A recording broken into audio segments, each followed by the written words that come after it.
Today, we're diving into a piece of grammar you probably use every single day, the present simple. And you might think, yeah, I know this one. But what if I told you it has some surprising powers you never even knew about? Let's get into it. So let's ask the big question right away. Is this tense really as simple as its name makes it sound?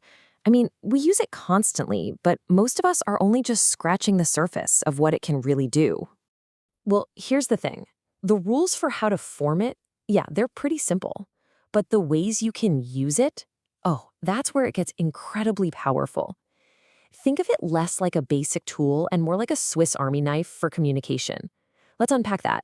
Okay, first up, let's cover the job we all know and love. The present simple is our absolute go-to for talking about things that happen on a regular basis or things that are just always true. Here's a perfect example of a habit. Now, notice, when I say this, I'm not telling you that I'm doing it right now. Of course not. It's just something that happens regularly. The present simple is just perfect for describing the rhythms of our daily lives. And hey, think of these words as little cheat codes. When you see words like always, usually, every day, or twice a month, it's a huge clue, like a flashing sign that the present simple is probably the right tense to use. They're basically signal words for routines. And here's its second main job, just stating facts. This isn't a habit, right? It's a universal truth. It was true yesterday, it's true today, and, it's gonna be true tomorrow. For any kind of scientific fact or general truth, the present simple is what you want. Okay, now this is where things get really interesting. Despite its name, the present simple is actually a bit of a time traveler. No, seriously, it can jump into the future and even bring the past to life. Let's see how that works. Check this out. On the left, I live in London. That's a fact that's true right now. But look at the sentence on the right. My train leaves at 10 a.m. tomorrow. We're clearly talking about the future, but we're using the present simple. Why? Because it's a fixed schedule. Think of things like timetables, official appointments, or public events. Any future plan that is locked in.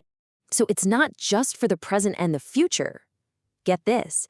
In a very specific, very cool way, it can even tell stories from the past. This might be its most surprising trick of all.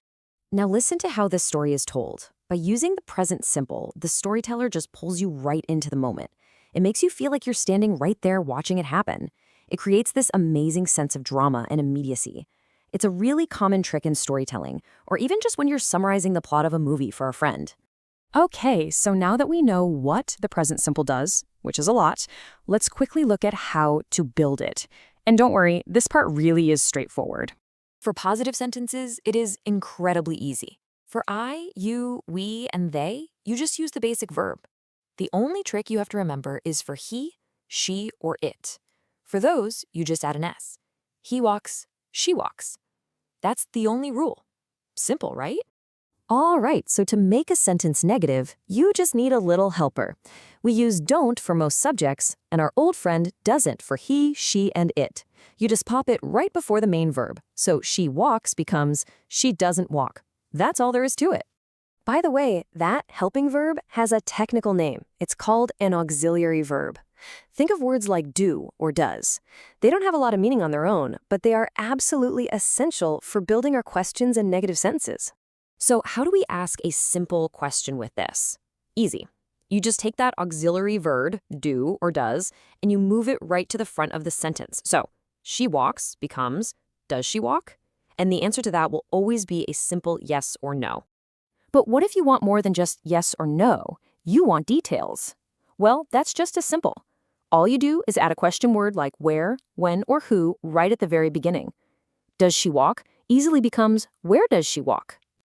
So let's zoom out and recap everything we've uncovered.